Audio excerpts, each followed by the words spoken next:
Okay. We're on. We're on. Good morning. Morning. Lesson 93. Well, it looks pretty snowy behind you there.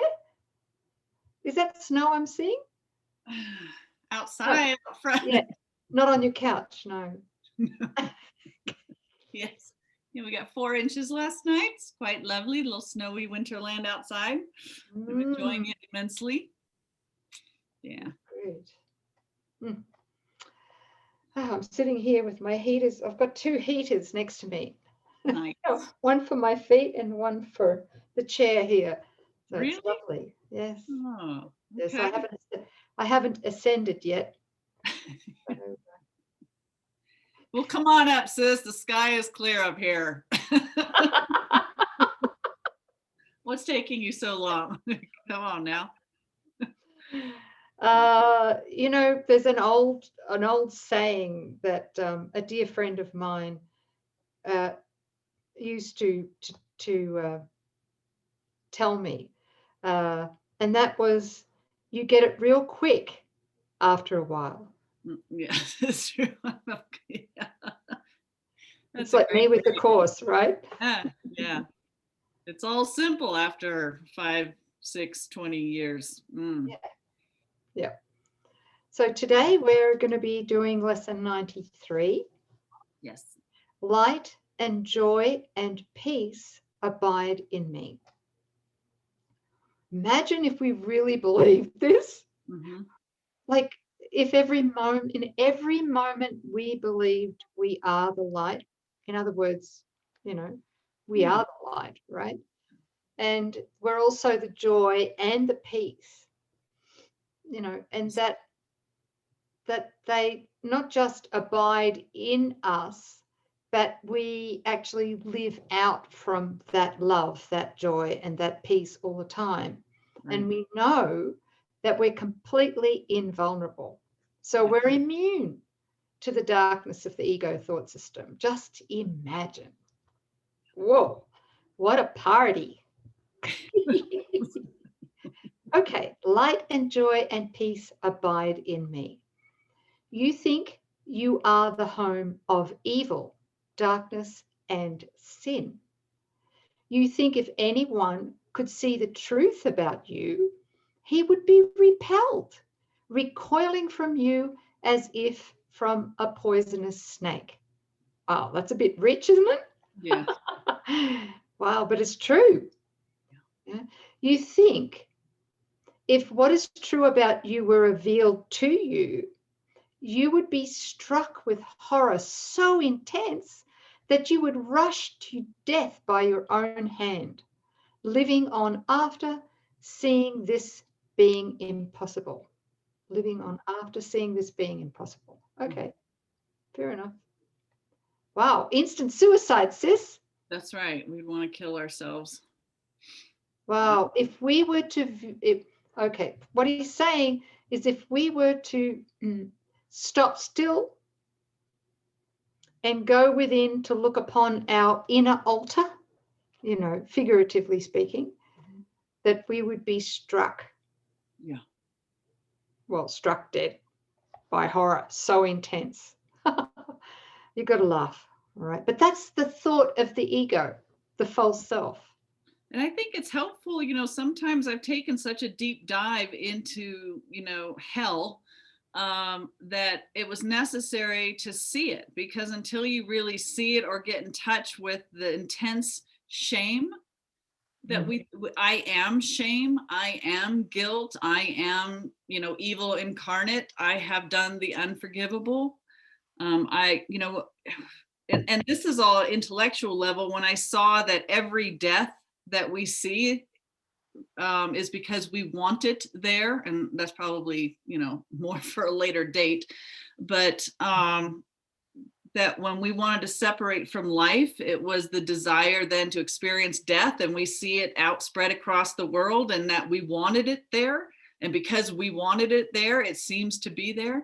I mean, these are some of the things that we need to get really honest about and allow ourselves to come into contact with, because only through that direct contact with, the darkest of the dark will we want to let it go. Because otherwise, ego is very happy to keep us lukewarm, a little bit of good, a little bit of bad, so we're never really going to make the shift. But you really look at this, what he's saying.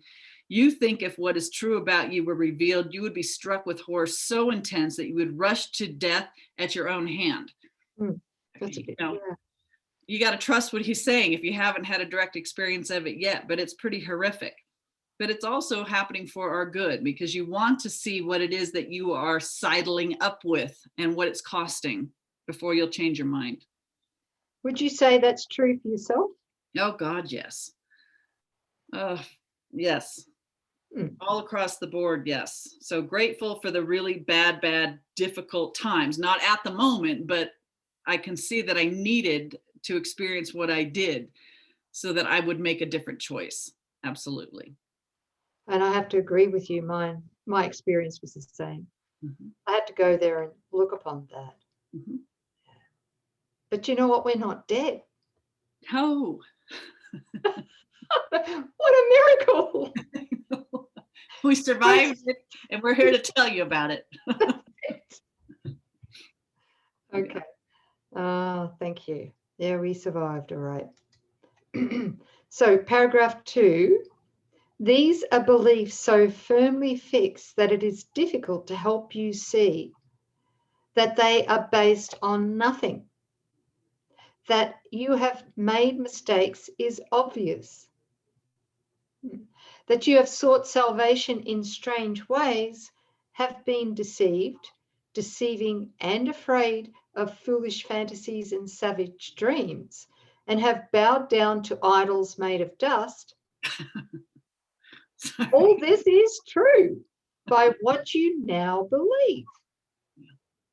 Right? Yeah, okay. Yeah.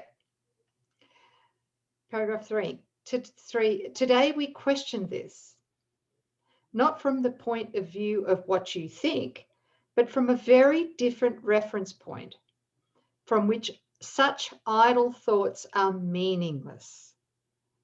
These thoughts are not according to God's will. These weird beliefs he does not share with you. This is enough to prove that they are wrong, but you do not believe that this is so. Well, not yet anyway, but we're getting there, right? Right. Next paragraph. Why would you not be overjoyed to be assured that all the evil that you think you did was never done? That all your sins are nothing? That you are as pure and holy as you were created, and that light and joy and peace abide in you? Why wouldn't you be? No, why wouldn't you be overjoyed to be assured of all of this, right? That's what he's asking. Yeah, and something that just came up. I don't know. Do you want to provide the shield of fear diagram? Because I think this is really. Yes, good. Yeah. Well, do you have it there? Sorry, I don't think I have it in my stash. I've got lots of other diagrams. Which one do you want? I'll tell you what. I've got lots. No, I've got it. I just this just popped into my awareness, and here it is. Yeah. Oh, right. Okay. And I didn't know if you wanted to just attach it as a resource and they can look at it, or do you want to talk about it here?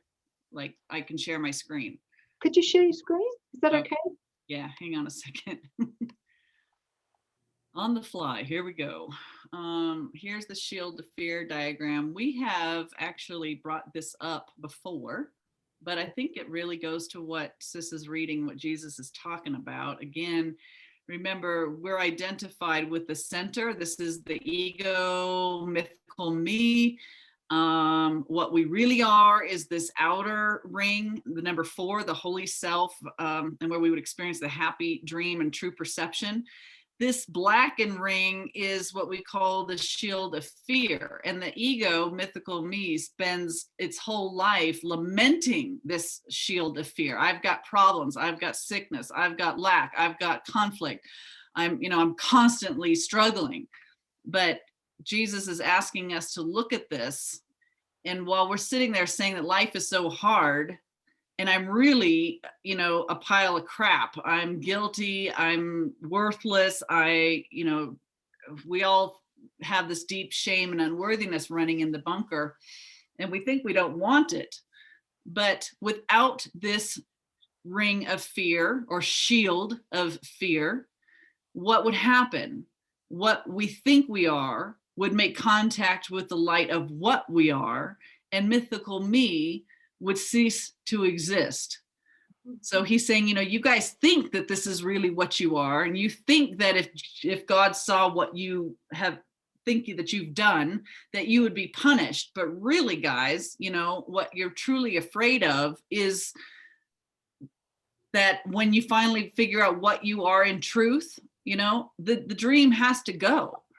So while we're invested as mythical me, we want the shield of fear. When we want to awaken, we will transcend this shield of fear and become know the holy self.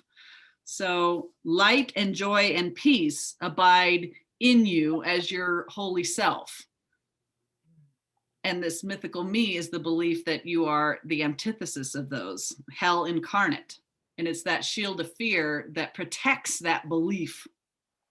I don't know, did I say that right, sis? Yeah, that's really good. And the other thing, thanks, sis, is that shield of fear and all the crap that happens in there, in the shield of fear. By the way, in that shield of fear is the dream of physical death. That belongs in there as well. We won't go into that, but that's where that belief is in death. All of that doesn't show up on God's radar. So every wrongdoing that we believe we partook in, that we did, doesn't exist. All of it, it just doesn't exist. It doesn't exist in God. There is no sin. If there was sin, right, if sin was real, there would be no God. And that's right out of paragraph 3. These thoughts are not according to God's will. He does not share these weird beliefs with you. This is enough to prove that they are wrong, right? Mm-hmm. So that's the inner part. Okay. Fantastic. Should I stop the share?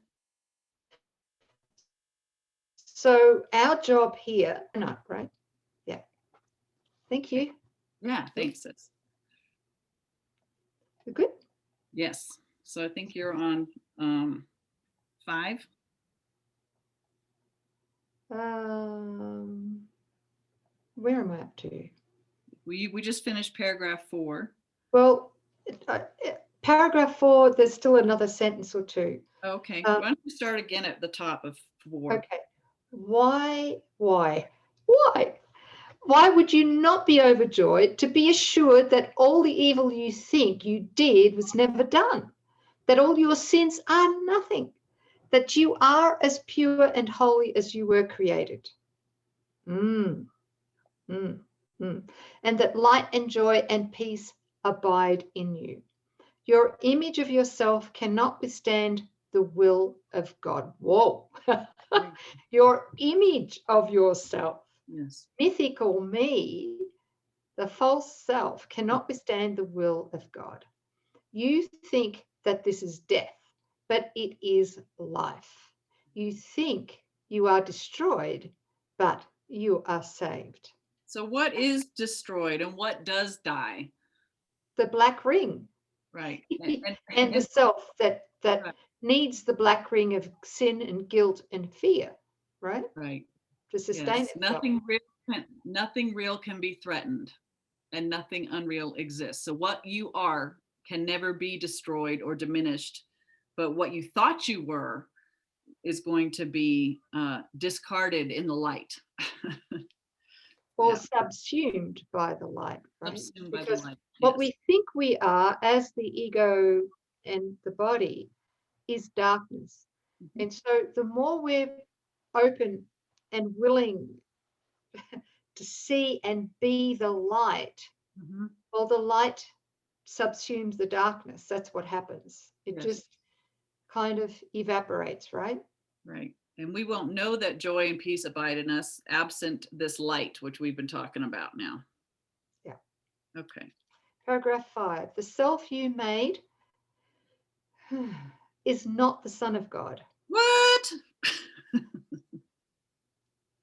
No, Dang it. I've tried so hard. I know. See, I've you been try the perfect student. I've done everything by the book. exactly. Don't you worry. I went through that too. Oh my God. You know, the spiritual self that busts its ass to please God, right? Yes. And to earn its little brownie points and all of that. That self is still the spiritualized self, you know, That's right. and it doesn't exist. It's still Mm, mythical me. You know all about that, sis, and I do too. I do. Yes. So the self you made is not the Son of God. Therefore, this self does not exist at all. Not even And a little bit? what? Okay. What did you say? I said not even a little bit? No, Okay. no, Just no, checking. no, not a bit, not 1%. And anything it seems to do and think means nothing. It, the self, is neither bad nor good. Hmm. It is unreal and nothing more than that. Dun, dun, dun, dun, dun, dun, dun. Okay. It does not battle with the Son of God. It does not hurt him nor attack his peace. It has not changed creation, nor reduced eternal sinlessness to sin and love to hate. What power can this self you made possess when it would contradict the will of God? Well, I mean, that makes sense, Mm-hmm. right? Yeah. Doesn't it? Yes. Your sinlessness is guaranteed by God. Wow. Thank you, Father. Over and over, this must be repeated until it is accepted. It is true. Your sinlessness is guaranteed by God. Nothing can touch it or change what God created as eternal. The self you made, evil and full of sin, is meaningless. It's meaningless because it doesn't exist, right? And God can't take knowledge of it. It's meaningless. It has no meaning. Thank you. Your sinlessness is guaranteed by God, and light and joy and peace abide in you. Salvation requires the acceptance of but one thing, you, Hold it. not what you made of yourself. What have you got, sis? There was a Hello? delay. There was a delay in the recording. So can you just start 7 again? Sure. Just hold on here. I think there's something going on with the internet, yeah? So,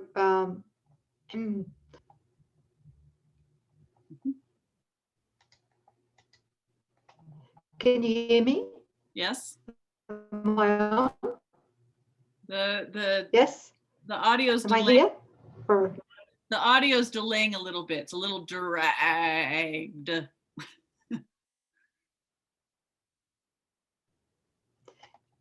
okay. Open this chat room for a second. Are you going to chat with me? Yeah. Okay. Okay. All right. Salvation requires the acceptance of but one thought. You are as God created you, not what you made of yourself. Whatever evil you may think you did, you are as God created you. Whatever mistakes you made, The truth about you is unchanged. Creation is eternal and unalterable. Your sinlessness is guaranteed by God. You are and will forever be exactly as you were created. Light and joy and peace abide in you because God put them there. In our longer exercise periods today, which would be most profitable if done for the first 5 minutes of every waking hour, we will begin by stating the truth about our creation.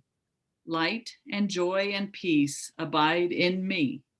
My sinlessness is guaranteed by God.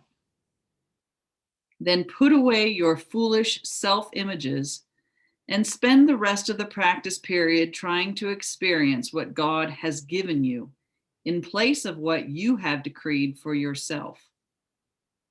You are what God created or what you made. One self is true, the other is not there.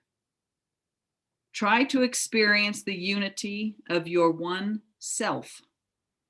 Try to appreciate its holiness and the love in which it was created. Try not to interfere with the self which God created as you by hiding its majesty behind the tiny idols of evil and sinfulness you have made to replace it. Let it come into its own. Let it come into its own. Here you are. This is you. And light and joy and peace abide in you because this is so. You may not be willing or even able to use the first 5 minutes of each hour for these exercises. Try, however, to do so when you can. At least remember to repeat today's idea each hour in this form. Light and joy and peace abide in me. My sinlessness is guaranteed by God. Then try to devote at least a minute or so to closing your eyes and realizing that this is a statement of the truth about you. If a situation arises which seems to be disturbing, quickly dispel the illusion of fear by repeating the idea again. Should you be tempted to become angry with someone, tell him silently, light and joy and peace abide in you. Your sinlessness is guaranteed by God. You can do much for the world's salvation today. You can do much today to bring yourself closer to the part in salvation God has assigned to you. And you can do much to bring the conviction to your mind that the idea for the day is true indeed. Light and joy and peace abide in me. Thank you.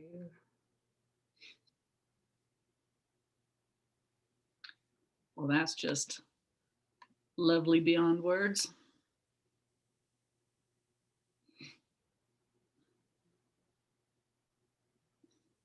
That's the truth. You know, just tied in again about let it come into its own. Let God come into its own. Stop defending with some false image of yourself, but in deep humility, accept what you are, and that light and peace and joy abide in us because God placed it there. Allow God to be God right where you are.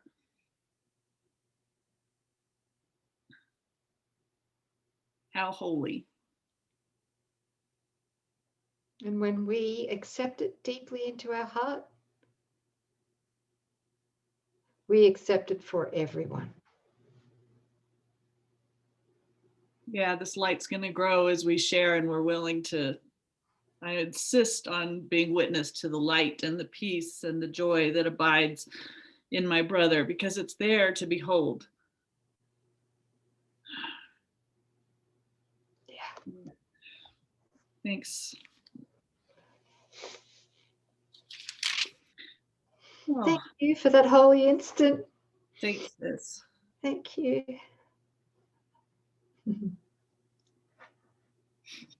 We've been on these light lessons for 3 days, but I have to say on the first day, I wasn't feeling so great. And now I'm feeling fabulous. These 3 days just flew by for me. Now I'm celebrating.